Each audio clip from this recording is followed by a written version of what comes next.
Hello, friends. Welcome to Luxury and Adventure Stories, where elegance meets drama, and every story takes you deep into the world of wealth, power, secrets, and unforgettable journeys. Please subscribe and turn on your notification bell for more stories. Sit back, relax, like, and share as we dive into today's story.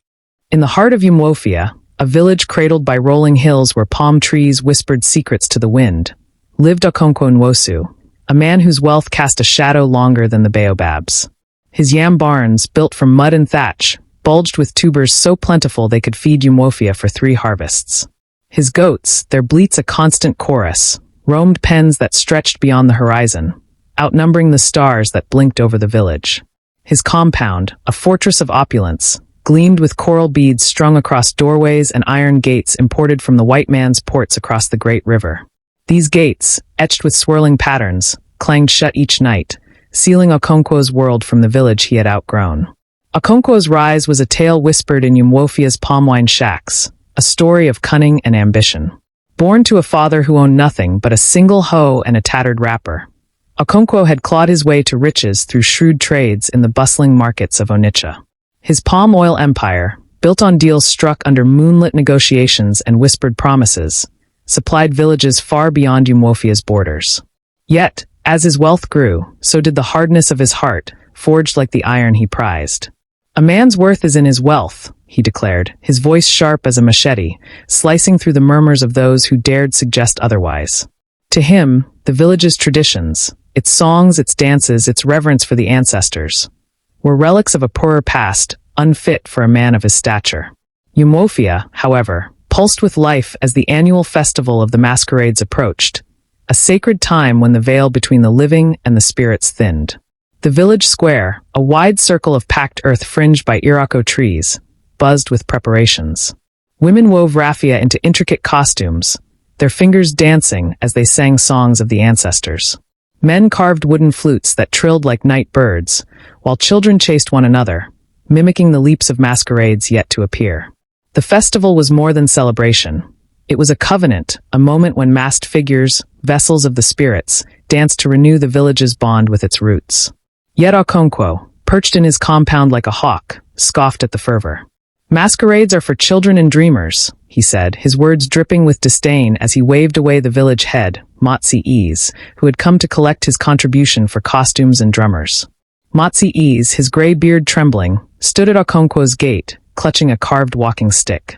"Okonkwo, son of Umuofia," he said, his voice heavy with the weight of years. "The festival is our heartbeat. Even the richest man cannot live without a heart." Okonkwo laughed, a sound as cold as the iron he cherished. "My heart is my gold, old man. Keep your spirits and your masks." He tossed a single coin at Motsi Ease's feet, a gesture more insult than charity, and turned back to his compound. The villagers, watching from a distance, whispered among themselves, their words carried by the evening breeze. "A man who forgets his roots invites the wrath of the ancestors," said Neka, a weaver whose tapestries told stories of Umuofia's past. Her eyes, sharp as a hawk's, lingered on Okonkwo's gates, sensing a storm brewing. That night, as Umuofia's women lit fires to roast yams for the festival's first feast, a strange unease settled over the village. The palm trees, usually swaying in rhythm, stood still, their leaves silent. A young boy, Chitty, claimed he saw a shadow taller than a man slip through the sacred grove, its eyes glinting like fireflies. The elders dismissed it as childish fancy, but their hands tightened around their kola nut bowls. Okonkwo, oblivious, sat in his obi, polishing a brass cup imported from a distant land, his mind on profits and power. But the air in Umuofia felt heavy, as if the ancestors themselves were watching, waiting for the rich man to heed their call, or face their judgment. As the festival of the Masquerades drew closer, Umuofia transformed into a tapestry of sound and color. The village square thrummed with the rhythm of ojin gongs, their metallic clangs echoing like the pulse of the earth itself. Women in vibrant Ankara wrappers swirled through the market, their baskets brimming with kola nuts and smoked fish. Their laughter mingling with the chatter of children who darted between stalls, clutching sticks they pretended were masquerade staffs. The air was thick with the scent of roasting plantains and the faint, earthy musk of the sacred grove, where the elders prepared the masquerade's costumes in secrecy. At the heart of the festival was Agaba, the most revered masquerade, a figure said to embody the voice of the ancestors. Agaba appeared only in times of great peril or pride, its presence a warning or a blessing, depending on the hearts it judged. Agaba's mask, carved from the heartwood of an ancient Irako tree felled by lightning, was a masterpiece of mystery. Its surface, polished to a sheen, was studded with cowrie shells that rattled softly, like whispers from the spirit world. Eagle feathers, plucked under a full moon, crowned the mask, their tips quivering as if alive. The eyes, hollowed and lined with charcoal, glinted with an otherworldly light that made even the boldest warriors lower their gaze. Agaba sees what men hide, the elders said, their voices hushed as they anointed the mask with palm oil in the grove's shadowed heart. The children, wide-eyed, spun tales of Agaba's feats. How it had once chased a thief to the river's edge, how it had danced rain into a drought-stricken Umwofia.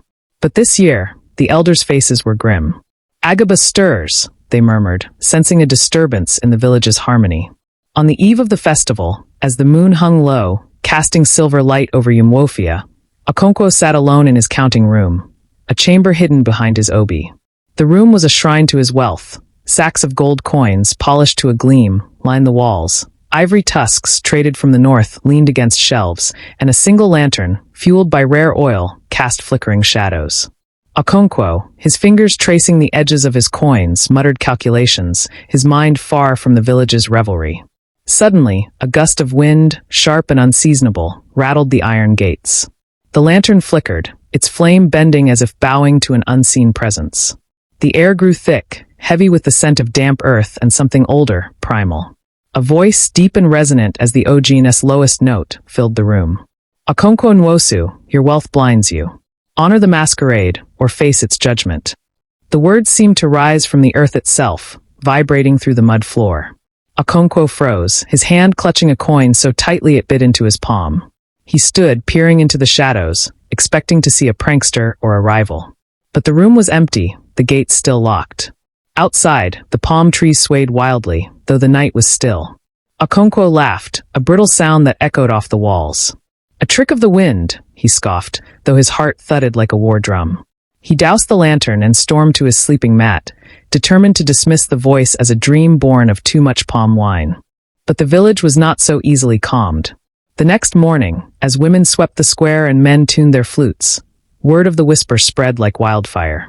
Chitty, the boy who had seen the shadow, claimed he heard the voice too, carried on the wind as he fetched water.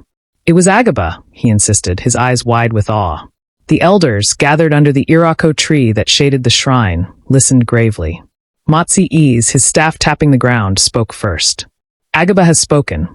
Okonkwo treads a dangerous path. Neka, her fingers stained with dye from her weaving, nodded. He forgets that wealth without roots is like a river without a source. It dries up. The elders sent a young man, Obiora, to warn Okonkwo, but the rich man sent him away with a curse, his gates slamming shut. That evening, as Umwofia lit fires to ward off the night's chill, an unexplainable event shook the village. The sacred Irako in the grove, untouched by axe or storm for generations, groaned and shed a single branch, its leaves blackened as if burned. The elders, summoned by the crack of its fall, stared in silence. Agaba is restless, Matsi Ease whispered. Okonkwo's pride has stirred the ancestors. The villagers, huddled around their fires, felt the weight of the omen. Children clung to their mothers, and even the goats in Okonkwo's pens fell silent. Yet, within his compound, Okonkwo counted his coins again, unaware that the whisper was only the beginning of Agaba's reckoning. The festival of the masquerades erupted in Umwofia like a sunrise breaking over the savannah, its light flooding the village with hues of joy and reverence. The village square, a broad circle of red earth ringed by ancient Irako trees, pulsed with life. Women, their Ankara wrappers shimmering in shades of indigo and saffron, moved in graceful arcs, their voices weaving ancient songs that rose like golden threads, stitching the living to the spirits. The lyrics, passed down through generations, told of ancestors who walked with the wind and danced with the stars. Men, their bare chests glistening under the morning sun, pounded equi drums, each beat a heartbeat calling to the unseen world. The rhythms wove a tapestry of sound, now slow and solemn, now fierce as a leopard's roar, summoning the masquerades from their sacred slumber. Children, their laughter sharp as the trill of a flute, darted through the crowd, weaving between raffia-clad lesser masquerades, tall, swaying figures draped in palm fronds and beads, their wooden masks painted with ochre and white. These spirits, known as Muo, leaped and twirled with a grace that seemed to defy the earth, chasing giggling boys and girls who clutched sticks they pretended were sacred staffs. The air was thick with the scent of roasting plantains, smoldering firewood, and the faint, musky tang of the sacred grove, where the elders prepared the most revered masquerade, Agaba, in secrecy. The grove, a shadowed enclave of tangled roots and whispering leaves, was forbidden to all but the initiated, its silence a stark contrast to the square's vibrancy. Yet, in the heart of Umuofia, Okonkwo Nwosu stood apart, his iron gates a fortress against the festival's spirit. His compound, a sprawling maze of mud walls and coral-beaded arches, gleamed with wealth that mocked the village's simplicity. While Umuofia danced, Okonkwo hosted a lavish gathering for merchants from Onitsha and Aba, men whose robes rivaled his own in splendor. His courtyards glittered with brass lanterns, their flames casting shadows on tables laden with roasted bushmeat, yam porridge spiced with augury, and calabashes brimming with frothy palm wine. Servants, their heads bowed, moved silently, refilling brass cups etched with patterns from distant lands. "This is true power," Okonkwo boasted, clinking his cup against those of his guests, his voice loud enough to carry over the distant drums. "Let the village play with their spirits. I build empires." The merchants, their eyes gleaming with greed, nodded, but some glanced uneasily toward the square, where the festival's pulse grew stronger. One, a wiry man named Chukwuma from Aba, leaned forward, his voice low. "Okonkwo, they say Agaba walks this year. Beware, its eyes see through pride." Okonkwo laughed, a sound sharp as breaking glass. "Agaba is a tale for fools. My gold is my shield." But as he spoke, a shadow flickered across his compound, too swift to be a cloud, and the lanterns dimmed for a heartbeat. His guests fell silent, their cups paused midair. Outside, the village square reached a fever pitch. The lesser masquerades parted, and from the sacred grove emerged Agaba, a towering figure draped in shimmering cloth that seemed woven from moonlight itself. Its mask, carved from the heart of an Irako felled by a storm, was adorned with cowrie shells that clinked like whispered secrets and eagle feathers that quivered as if stirred by an unseen breeze. Its eyes, hollowed and lined with charcoal, glowed with a light that pierced the dusk, silencing the crowd. Agaba's dance was slow, deliberate, each step a thunderclap on the earth, its raffia skirts swaying like a river in flood. The villagers stood awestruck, their breaths held, as Agaba's gaze turned toward Okonkwo's distant compound, its cowrie mask fixed on the iron gates. "The ancestors see his pride," whispered Motsi Ease, the village's oldest elder, his gnarled hand gripping his staff so tightly the wood creaked. A child, clutching her mother's wrapper, whispered, "Why does Agaba look so angry?" As the drums softened to a reverent hum, a strange wind swept through the square, carrying the scent of damp earth and something ancient unyielding. The villagers shivered, sensing a warning in the air. Okonkwo's compound, though alight with laughter, seemed to dim under Agaba's unseen scrutiny, as if the masquerade's gaze could pierce iron itself. As moonlight bathed Umuofia in a silver glow, the festival reached its zenith. The village square, now lit by flickering torches, thrummed with the anticipation of Agaba's dance. The masquerade, its towering form casting shadows that danced like spirits, moved through the crowd with a grace that belied its size.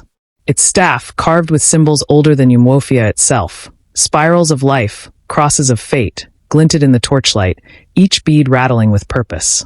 The villagers parted, their eyes wide, as Agaba glided toward the edge of the square, its path leading inexorably to Okonkwo's compound. The iron gates, symbols of Okonkwo's pride, loomed in the distance, their surfaces reflecting the moon's pale light.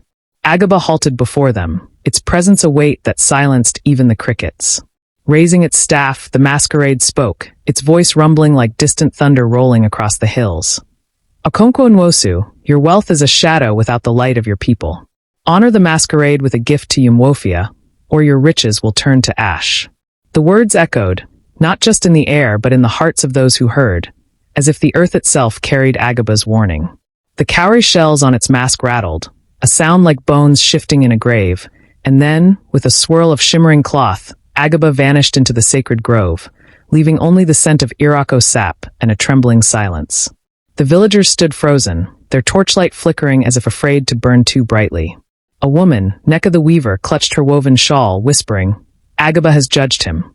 Children hid behind their parents, and even the lesser masquerades stilled, their raffia skirts drooping.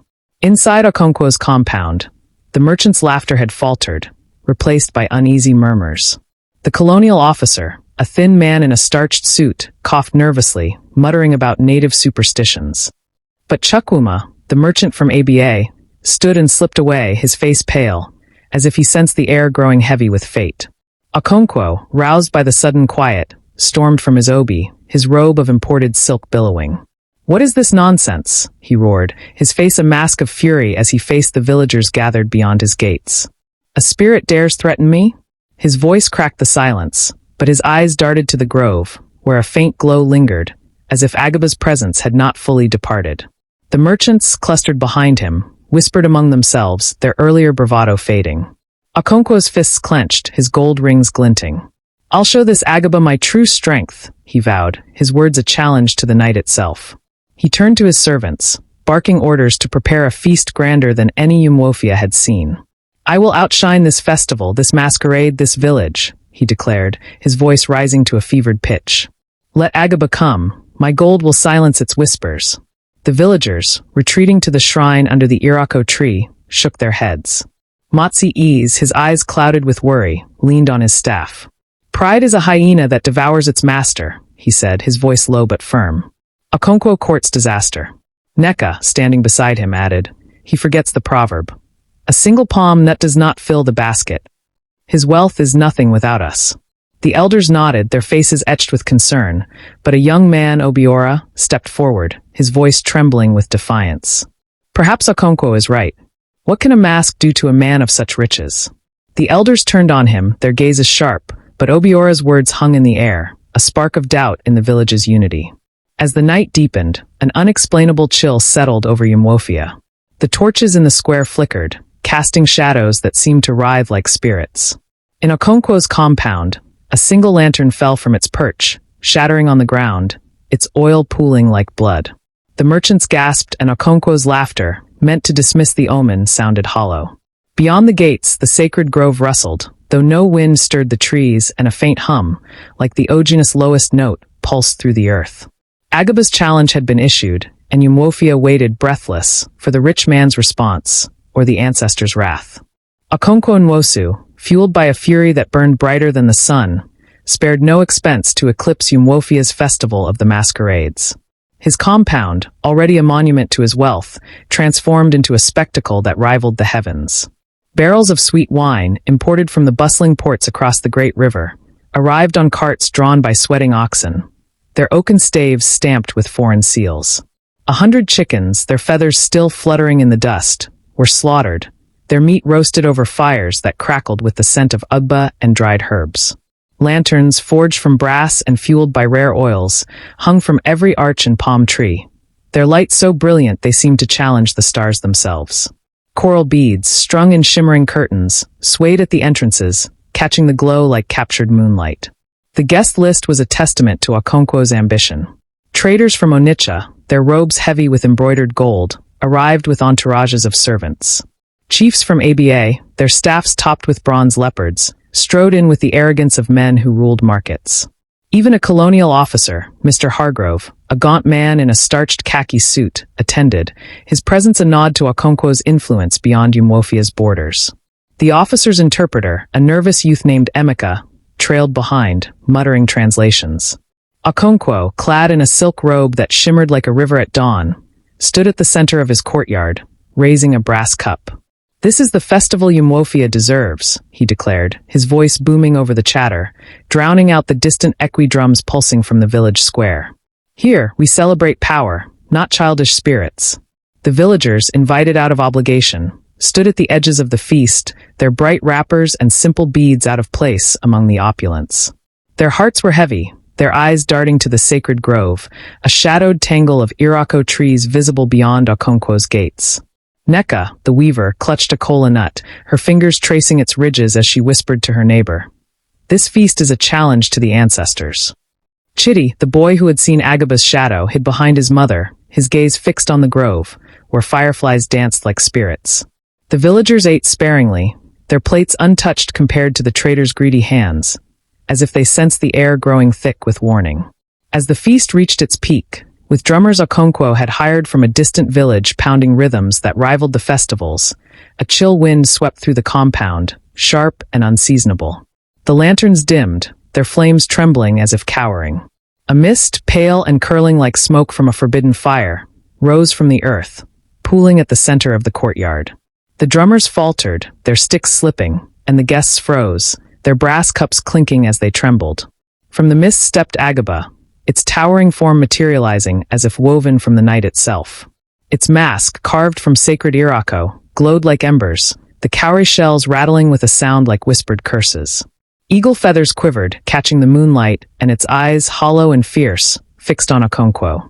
The guests gasped, spilling palm wine that stained the earth like blood. Mr. Hargrove stumbled back, muttering, "What devilry is this?" while Emeka whispered prayers under his breath. Agaba raised a staff, its carvings pulsing faintly, and pointed at Okonkwo. "Your wealth feeds only your ego," it said, its voice a deep rumble that shook the ground, as if the ancestors themselves spoke through it. "Share with your people, or lose all." The words hung in the air, heavy as a storm cloud.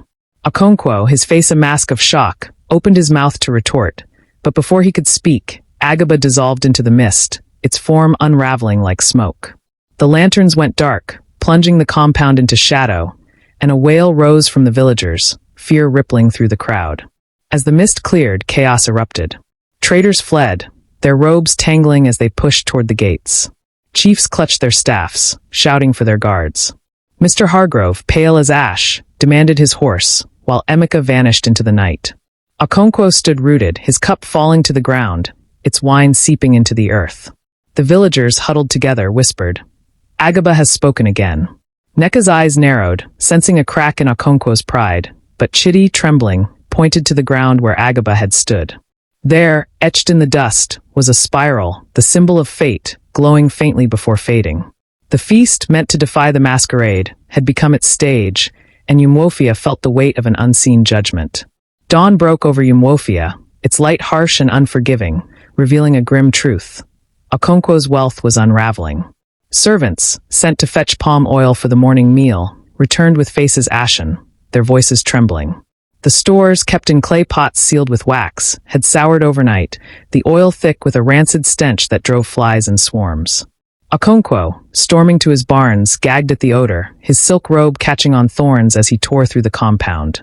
His goats, once numbering more than the stars, wandered listlessly in their pens, their eyes dull as pebbles, some collapsing without cause. Worst of all, when Okonkwo, in a fury, opened his counting room to clutch his gold, the coins crumbled into dust at his touch, leaving his hands stained with gray ash. "Agaba's curse," the villagers whispered, their voices carried on the morning breeze as they gathered in the market, avoiding Okonkwo's gaze. Women paused their pounding of yam, and men set down their hoes, their eyes darting to the sacred grove. Chidi, clutching a stick, told anyone who would listen, "I saw the spiral." Agaba marked the ground. The elders, gathered at the shrine under the Irako tree, nodded gravely, their kola nut bowls untouched. Motsi Ease, his beard trembling, said, "The ancestors have turned their faces from him." Desperate, Okonkwo sought Nwaka, the village diviner, a woman whose eyes seemed to see beyond the veil of the living. Nwaka's hut, tucked at the edge of the grove, was dim, lit only by a single oil lamp. Cowrie shells and dried herbs hung from the rafters, their shadows dancing on the mud walls. Okonkwo, his pride warring with fear, tossed a bag of cowries at her feet, demanding answers. Nwaka, her face lined with years of seeing, cast her cowries, their clatter the only sound in the stillness. She frowned, her fingers tracing the patterns. "The ancestors demand humility," she said, her voice low but firm. "Build a shrine for Agaba in the square, offer yams and wine to the festival, and share your wealth, or your ruin is certain." Her eyes met his, unyielding. "The spiral you saw is their warning. Ignore it, and you walk with spirits." Okonkwo's pride flared, a fire that refused to die. "I bow to no spirit," he spat, kicking the cowries across the floor. "This Agaba is a trick, a man in a mask." He stormed out, his robe billowing, leaving Nwaka shaking her head. Determined to unmask the masquerade, Okonkwo sent for warriors from Amudioka, a neighboring village known for its fearless fighters. They arrived at dusk, 6 men with scarred faces, armed with machetes that gleamed like crescent moons and charms woven with hyena hair. "Find this Agaba," Okonkwo ordered, his voice a blade. Unmask it and prove it's no spirit. I'll pay you in gold, what's left of it. The warriors nodded, but their eyes betrayed fear, darting to the grove where the Irako trees loomed like sentinels. The elders, hearing of Okonkwo's plan, gathered at the shrine, their prayers rising like smoke. Matsi lit a fire, its flames fed with sacred herbs, and spoke a proverb. No man binds the wind.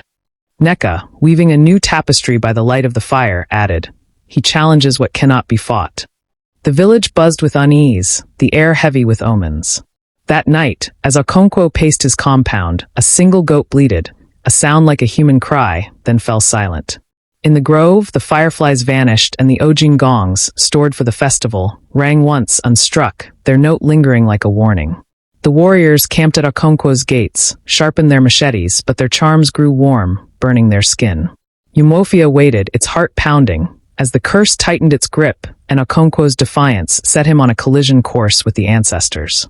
The penultimate night of the festival of the Masquerades draped Umofia in a velvet darkness, the stars above glittering like scattered cowries.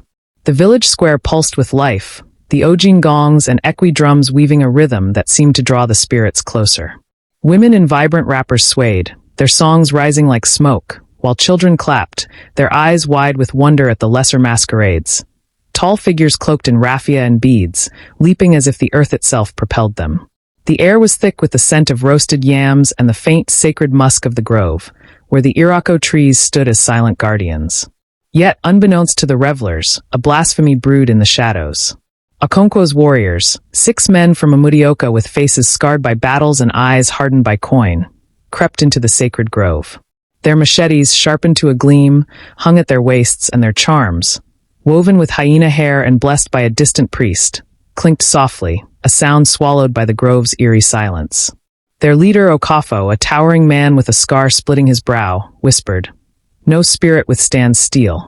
But his men's hands trembled, their charms warm against their skin, as if warning them of the grove's sanctity. The trees loomed, their roots twisting like serpents, and the air grew heavy, carrying a scent of damp earth and something ancient unyielding. In the square, the drums reached a crescendo, heralding Agaba's arrival. The masquerade emerged from the grove, its form a storm of grace and power, towering over the crowd. Its mask, carved from sacred Irako, glowed with a light that seemed to pulse with the village's heartbeat, its cowrie shells rattling like a chorus of ancestors. Eagle feathers crowned its head, quivering as if stirred by an unseen wind, and its raffia skirts swirled like a river in flood. Agaba's dance was a whirlwind, each step shaking the earth, its staff carving spirals in the air. The villagers fell silent, awestruck, their torches casting flickering shadows that danced with the masquerade. The warriors, hidden among the grove's shadows, lunged as Agaba passed, their machetes flashing like lightning. But their blades sliced through air, meeting no resistance, as if Agaba were woven from mist. Their charms, meant to bind spirits, flared hot, searing their hands. Okafo cried out, dropping his machete, which sank into the earth as if swallowed. Agaba turned, its eyes like twin moons, radiant and unyielding, piercing the warriors' souls. A low hum, like the growl of a leopard, emanated from the masquerade, and the grove itself seemed to stir, branches creaking, roots shifting. The warriors fled, their screams tearing through Umofia, echoing over the drums. "It's no man," Okafo wailed, his charm reduced to ash, his face pale as he stumbled into the square. Agaba, undeterred, glided from the grove, its presence silencing the night. The stars seemed to dim, and the crickets fell still as the masquerade approached Okonkwo's compound, its iron gates gleaming defiantly under the moonlight. The villagers followed at a distance, their torches lowered, as Agaba stopped before the gates. Raising its staff, it spoke, its voice a deep resonance that vibrated through the earth. "Your heart is a locked gate, Okonkwo Nwosu. Open it to your people, or it will break." The words lingered, heavy as a storm cloud, and the cowries on Agaba's mask rattled, a sound like bones settling. Then, with a swirl of shimmering cloth, the masquerade vanished, leaving only a faint spiral etched in the dust before the gates, glowing briefly before fading. Okonkwo, watching from his balcony, gripped the railing, his knuckles white. For the first time, a pang of doubt pierced his pride, sharp as a thorn. His mind flickered to his youth, when he danced at the festival, his father's laughter mingling with the drums. But the sight of the spiral, an ancestral symbol of fate, stirred a deeper fear. That night, his dreams were haunted. Visions of his yam barns collapsing into rot, his gold coins sinking into the earth like water, and a faceless figure, tall as Agaba, pointing at his heart. He woke, sweating, his silk robe clinging to his skin. Yet, as dawn broke, he clung to his defiance, whispering to the empty room, "I will not yield." Outside, the village buzzed with tales of the warrior's failure, and the grove's silence grew heavier, as if waiting for Okonkwo's next move. The curse's shadow darkened Umwofia, spreading like ink through water. Okonkwo's misfortune, once confined to his compound, bled into the village. Crops near his gates withered, their leaves curling black as if scorched by an unseen fire. Wells, once brimming, ran dry, their buckets pulling up only sand. The villagers, their faces etched with worry, avoided Okonkwo's compound, their whispers growing urgent. "Agaba's wrath touches us all," said a farmer, his hoe idle. Chitty, the boy who had seen the spiral, told wild tales of shadows moving in the fields, his voice trembling with awe. The air carried a faint stench of rot, a reminder of the palm oil that had soured in Okonkwo's stores. Led by Adama, a weaver whose wisdom was woven into every thread of her tapestries, the villagers gathered at the shrine beneath the Irako tree. The shrine, a low platform of mud adorned with cowrie shells and dried palm fronds, glowed faintly in the torchlight, its air thick with the scent of sacred herbs. Adama, her wrapper dyed with indigo and ochre, stood tall, her voice steady as she addressed the crowd. "Okonkwo is our son, though he strays," she said, her eyes reflecting the fire's glow. "His pride wounds us, but we must call him back to Umwofia's heart." She held up a tapestry, woven over sleepless nights, depicting the village's unity. Children dancing, elders sharing kola nuts, masquerades leaping under the moon. "This will remind him of who we are," she said, her words a balm to the villagers' fear. The tapestry was carried to Okonkwo's compound by a group of children, led by Chitty, their small hands clutching the gift. They slipped through the gates, left ajar by fleeing servants, and placed it at the door of his obi, with a note scratched on palm leaf. "Your wealth is our strength. Return to us." Okonkwo, alone in his hall, found the tapestry at dusk. Its threads shimmered, each scene a memory. Of his father breaking kola nuts at past festivals, of his mother singing with the women, of his own laughter as a boy chasing masquerades. For a moment his heart softened, the weight of Agaba's words echoing. "Your heart is a locked gate." He hung the tapestry on his wall, its colors stark against the cold iron ornaments, and stood before it, his fingers tracing the woven figures. But pride, like a hyena, tightened its grip. Okonkwo's eyes hardened, and he clutched his last bag of gold, its coins dull but still whole. "I will face this spirit alone," he vowed, his voice a whisper to drown his doubt. He turned from the tapestry, its message unanswered, and barred his gates once more. Outside, the villagers prepared for the festival's final night, their prayers rising to the ancestors. At the shrine, Matsi Ease lit a fire, its flames fed with sacred leaves, and spoke a proverb. "The tree that stands alone falls in the storm." Neka, weaving beside him, added, "Okonkwo's heart is heavy but not yet lost." The village, undeterred, adorned the square with fresh raffia and polished the ojin gongs, praying Agaba would spare their home. Yet, as night fell, an unexplainable omen shook Umwofia. A single Irako leaf, green and unblemished, fell from the shrine's tree, landing in the fire and burning with a flame that glowed blue. The villagers gasped and Chitty, wide-eyed, whispered, "Agaba is watching." In Okonkwo's compound, the tapestry's colors seemed to pulse, and a faint hum, like the Ojina's lowest note, echoed through his hall, unbidden. The village held its breath, sensing the final night would bring either redemption or ruin. The final night of the festival of the masquerades descended upon Umwofia like a sacred vow, the sky ablaze with stars that seemed to watch the village's fate. The square, a vast circle of packed earth framed by Irako trees, thrummed with anticipation. Equi-drums pounded a rhythm that echoed the heartbeat of the earth, while ojin gongs sang metallic notes that pierced the night. Women, their ankara wrappers shimmering in torchlight, wove through the crowd, their songs rising like prayers, calling the ancestors to witness. Children, clutching palm fronds, danced in circles, their laughter mingling with the clatter of cowrie shells on lesser masquerades. Tall figures draped in raffia, leaping as if freed from gravity. The air was heavy with the scent of roasted yams, sacred herbs, and the faint, earthy tang of the grove, where the spirits lingered. Okonkwo Nwosu stood at the edge of the square, a shadow of the man he had been. His wealth, once a river, had dwindled to a trickle. Traders from Onitsha and Aba had abandoned him, their caravans vanishing with the first signs of his curse. His yam barns stood empty, their thatch sagging, and his goats, once countless, were reduced to a handful, their bleats feeble. His compound, stripped of its coral beads and bronze lanterns, loomed behind him, its iron gates rusted and ajar. Clutched in his trembling hands was his last bag, heavy with the few gold coins that had not crumbled to dust. His silk robe, now frayed, hung loosely on his frame, and his eyes, once sharp with pride, were hollow, searching the crowd for redemption or ruin.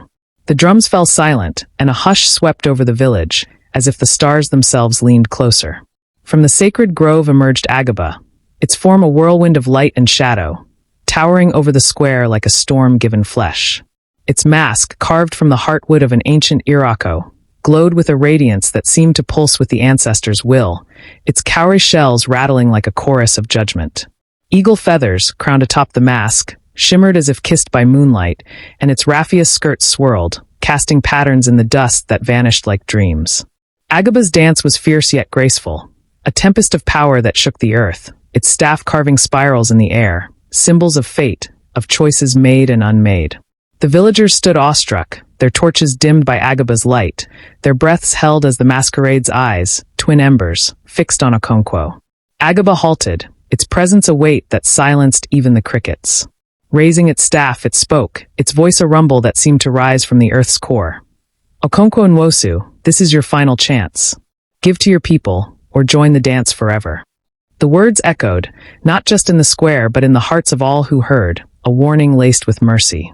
The crowd stirred, their eyes darting between Agaba and Okonkwo, sensing the moment's gravity. Neka the weaver clutched her shawl, whispering, his heart must open now or all is lost.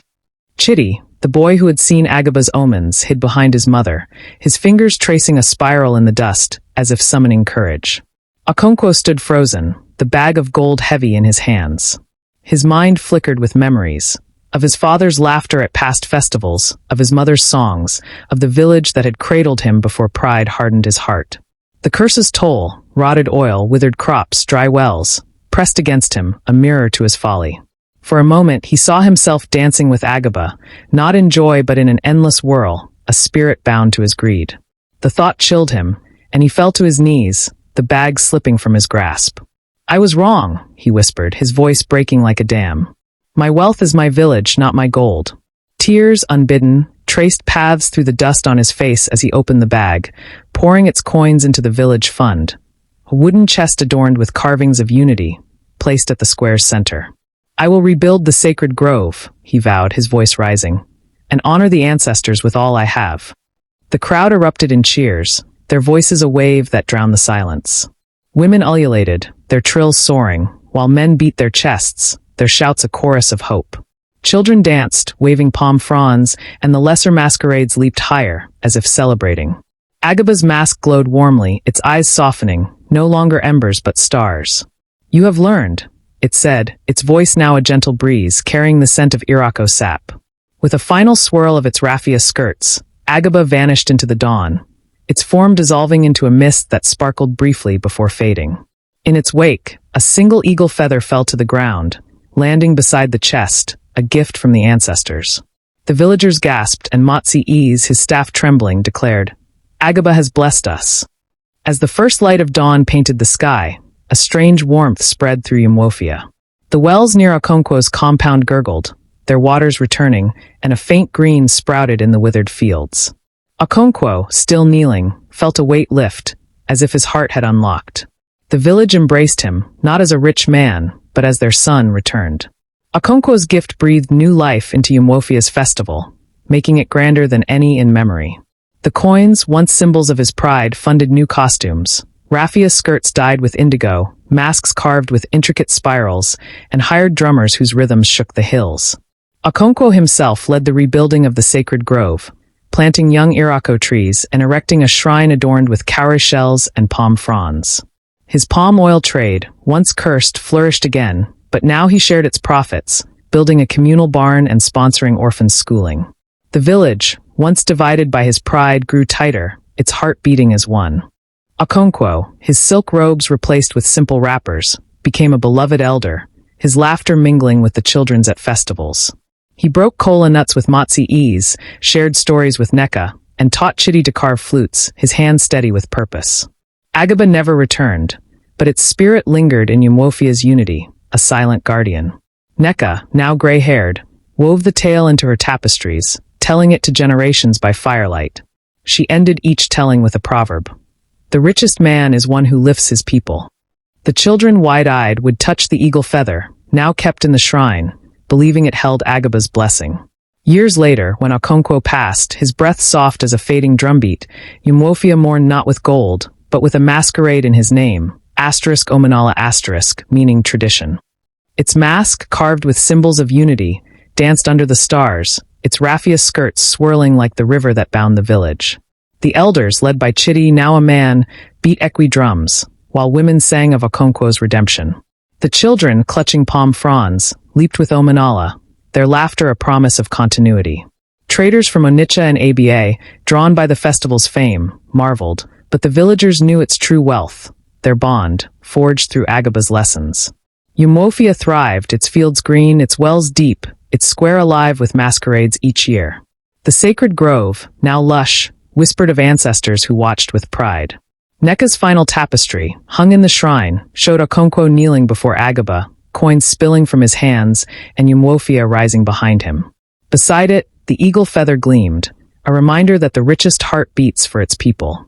And so, the village's heart pulsed to the rhythm of the masquerade, a dance that never ended. Thank you for watching today's episode of Luxury and Adventure Stories, where every tale is draped in elegance, but stitched with real emotion. Bellhop Bell, if this story moved you, please don't forget to like, share, and subscribe. Your support keeps the journey going, one story at a time. Speech Balloon, drop a comment below. What would you have done in their place? Movie Camera new episodes drop every week. Trust me, you don't want to miss what's coming next.